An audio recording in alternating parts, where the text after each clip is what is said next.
video, new set, everything. I know this wall kind of looks like shit, but at least the backlighting's not fucked. So I don't know if you can tell, but obviously suck ass at the videography portion of doing this. So if you have any suggestions about like, hey, do this, move that, whatever, I mean, I'd be happy to hear them. But today I'm going to talk about why student loan forgiveness is a terrible idea. So to start off, kind of personally, like I got bent over and fucked by student loans just by a lot of people, or just like a lot of people, by a lot of people too, I suppose, when you think about the way that it sort of came to be the case that I was in that position. But I made it to like the associate's degree level. I think I've got it over there. Who gives a fuck? It's a totally useless piece of paper, much like a high school diploma in that regard. But I could not, I got the associate's degree and it was like, okay, now what am I going to do? I'm going to go get a job for maybe $50,000, $60,000 a year if I pick a proper field, none of which really interests me right now. I think I was going into finance or something stupid, and it's like, boy, am I glad I didn't do that, because I totally would have loved to have spent the last 6 years pushing paper for a bunch of rich fucks for like 50 hours a week. Total ripoff. I mean, when you get down to it, especially for the staggering number of people that get useless degrees, they didn't go to school for jack shit other than so that, Uncle, brother, Tom, retard, dumb fucking friend thinks, oh, well, so-and-so's got a degree, and thereby, via the fallacious argument from authority, they must be worth listening to because I myself fundamentally can't think. It's pretty ridiculous when you get down to it. But it's like, if you don't get a degree in a STEM field, you're pretty much fucked. Psychologists, you might as well get fucked. I mean, on top of the fact that you're not going to make much, you're also a scammer, at least if you're like 90% of shrinks. I stand by that, by the way. Psychology is a waste of fucking time. Don't bother dealing with it. Dealing with it, action is probably the best cure you can take. And it's like, when you get down to it, the government doesn't create anything at all. They don't create any value. The private sector does that. People do that. The government doesn't.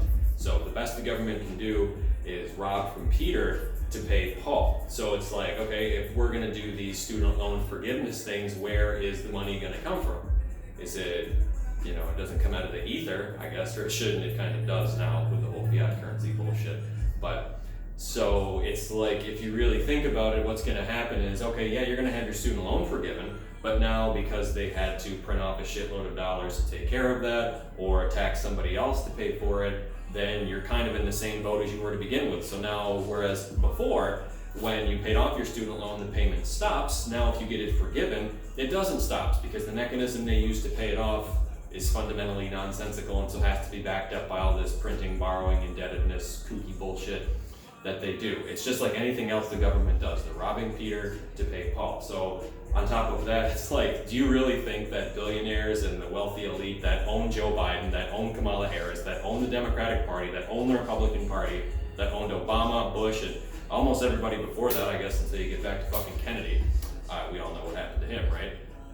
It's going to come from you, the little guy. So like I said, you could have been in a situation where everything's paid off when you pay it off, or you could use one of the many payment plans that exist already to handle it. No, now you're fucked, and you're going to have to pay out the ass in taxes, or through the increased cost of goods, which your wages will almost guaranteed not match, that you get to enjoy, because of inflation. And that's why the inflation itself would probably be the mechanism that they use to pay off these debts, because it's kind of the most readily available thing they have at their disposal. I mean, I'm sure there's some sort of way that they could borrow here and print a little bit here, just like they did for the CARES Act in response to the coronavirus bullshit, but there's a limit on how many times that can be done. So it's not like we're the United States government and we can print off trillions and trillions of infinite dollars until the cows come home. No, it's not like that at all. It's the kind of shit where, okay, let's say you do get the fight for 15 fight. Let's say you win that, all right? Well, gas, it's no more $3, $4 a gallon. Try $7, $8 a gallon. Same thing with food. So now imagine that sort of thing happening after you've already had your $15 wage, and it just keeps getting worse and worse. So that's, the whole student loan thing in and of itself, printing to finance all that, forgiveness, I don't think would trigger that, but that's the kind of road you get down when you get into this fiat currency, let's just print our way out of everything bullshit. And you can see that having occurred many times with many countries in the last several hundred years, after fiat kind of became a thing. And like I said earlier, we already have student loan forgiveness in the form of programs like the income-driven repayment program. So if you're like a lot of people, and you went and got 2 useless master's degrees to, I guess impress your friends and family because you're maybe the first person to get a degree, which kind of sucks because it's useless most of the time for those people that, oh yeah, I got my English degree, yay! Well, what am I gonna do? Well, my degree costs $100,000, I make 30 grand a year, guess I'm fucked. But not really, because thanks to these programs like the income driven payment plan and whatnot, you can make payments that are tied to your income.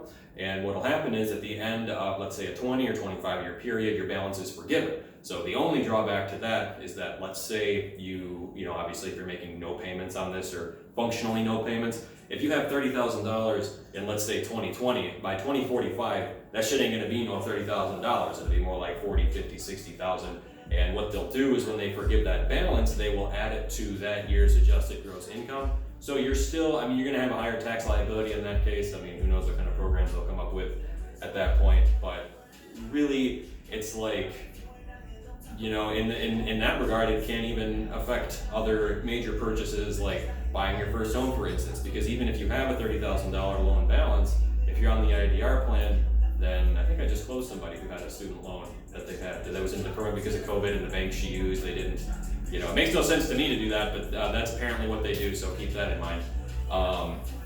And it's like, let's not forget about the people who have investment instruments that are based in debt. Like, what about them? Just fuck them. Or what about the people that never went to school? Arguably the smartest people of them all, who went into a trade or got a job and worked their way up. Now they're getting saddled with this tax and all the negative fucking repercussions of inflating all the currency to pay off this crap. What about them? Or what about the people who did go to school, got their debt, and paid it off? Is Uncle Sam gonna write them a big fat check for the entire balance that they probably scrimped and saved for a decade or more to get out of? And oh, by the way, we just forgave it, so that whole time, everything they went through, everything they planned for, it's all just for nothing, so that a class of less intelligent, less productive, less forward-thinking people can catch a free ride that fundamentally won't improve their lives that much, because when you're that stupid to begin with, there's like no government program that can get you out of that crap.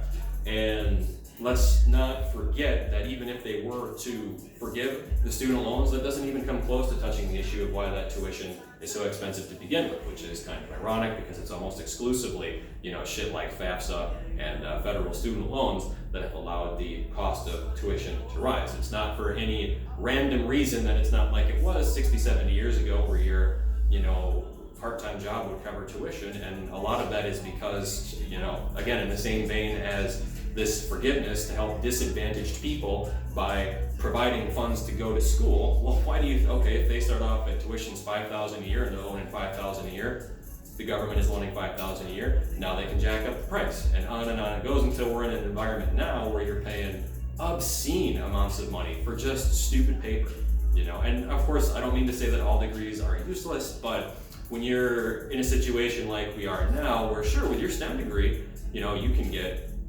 a decent $50,000, $60,000, $70,000 a year, well, probably more than 50 now, let's say $60,000 or $70,000 a year job to start. That's great, but how many people do that? Not very many people go the hard route as it is, and STEM degrees are challenging. Anything worthwhile is going to be challenging. So it's like, why are we handing out freebies to people who fundamentally can't think on their own, take the easy way out, and just do what everybody else tells them to do without so much as taking 30 fucking seconds to think about why, it's a good idea to do that, but we're supposed to give those type of people a bailout? That makes no fucking sense, So, and then it's like, why, it doesn't touch the issue at all of why there's this systemic idea of going to school to get a degree and now you're okay. Like, that's clearly not the case. It hasn't been for decades, so why are we peddling this? And how does it help the degree to which that shit is peddled by, paying off these loans for people? It just, it makes no fucking sense. So it's like, if you have student loans, unless you're one of those fools that have like six-figure sums or close to six-figure sums with absolutely nothing to show for it, you're probably not screwed. But if you are in that camp of people who just have egregious sums of debt for fundamentally useless, pieces of paper, I have to seriously wonder whether, even if there wasn't a student loan scheme, if you just wouldn't have done something that makes no sense and gotten into a hole anyway. So it's like, there should be no student loan forgiveness. The interest rates are already low enough, especially when paired with inflation, especially going forward, where it shouldn't really matter. There's plenty of repayment options that you already have, and the negative consequences are in no way, shape, or form worth the very, very limited amount of positives that we as a whole would get.